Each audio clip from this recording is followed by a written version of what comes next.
Hello friends and my lovely viewers. Welcome back to the channel of Neon Safe. Today we will rank our Scaldris champions and their clan trait. Let's get started.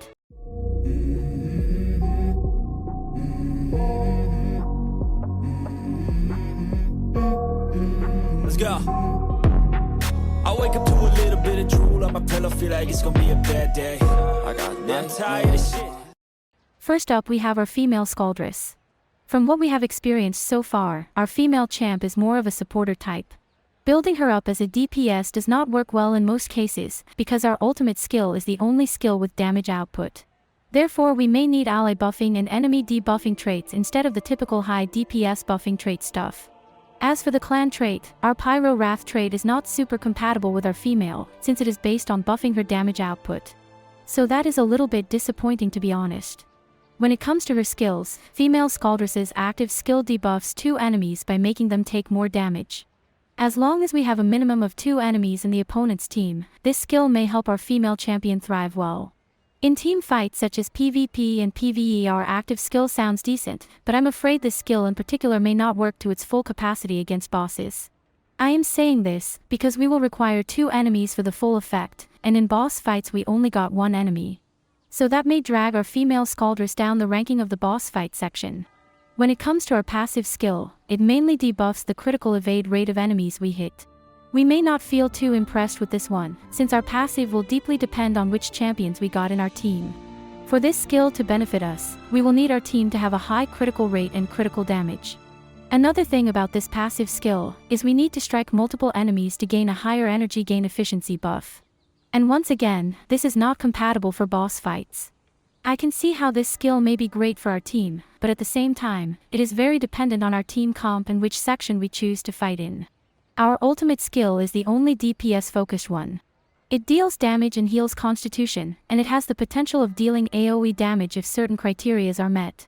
This could be great for PvP and PV battles, but it is not worth investing too much into her strength just for this one skill.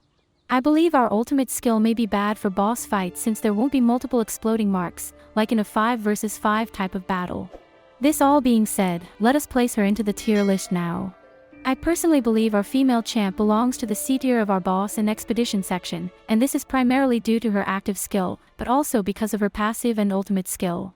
As for PvP and PvE, according to my own observations and thoughts on the matter, I believe we may place her into the B tier. She does not come off as particularly strong, but my hopes are still high for the active skill. So she is not a very good pick, but with the right trait comp and with a proper team, she may still work decently against the right opponents. And for Eyes of Abyss, I honestly think we may consider the D tier for female Scaldris. Her skills just aren't meant for single target battles in my opinion. We may benefit better from normal 5 versus 5 battles with her in our team. Overall, I do not recommend we summon for this female Scaldris, as she seems to lack in battle quite a bit. If we do decide to summon regardless, I suggest we place enemy debuffing or ally buffing traits on her. And we should also have a team comp which deals a high amount of critical damage, so we can properly use her passive skill. Keep in mind, even though she belongs to the assassin role, she is no DPS material. Her true role is the role of a supporter. Everything I have said so far is just my own opinion from what we know, so feel free to share your own thoughts about this in the comment section below. Let us move on to our male Scaldris next. Our male is a clear DPS type, and that also aligns very nicely with our clan trait. The clan trait gives us a damage buff, and since his active and ultimate skills are dealing plenty of damage, it fits right in. Unfortunately, he has one big flaw, which is the lack of crowd control immunity. This means he gets easily interrupted and it may lead to fatal consequences. But the skills look very promising with high damage outputs, and pretty nice buffing and debuffing effects. I feel like Bloodline may be attempting to redeem the warrior role, but we are just not quite there yet. He is still a warrior, and he may not be our first pick amongst all our Bloodline champions. For PvP and PV battles, I personally believe he may fall into the lower B tier. He is not strong enough for the A tier, and if built correctly he may be better than average C tiers. In the boss and expedition section we may place him in between the B and C tier. His skills aren't as AoE focused as the female counterpart, but they still mainly focus on striking multiple enemies, and that may lower his potential in 5 versus 1 type of battles. So that is why I don't feel like we can place him in a high tier. It may vary a little based on our team comp and whatnot.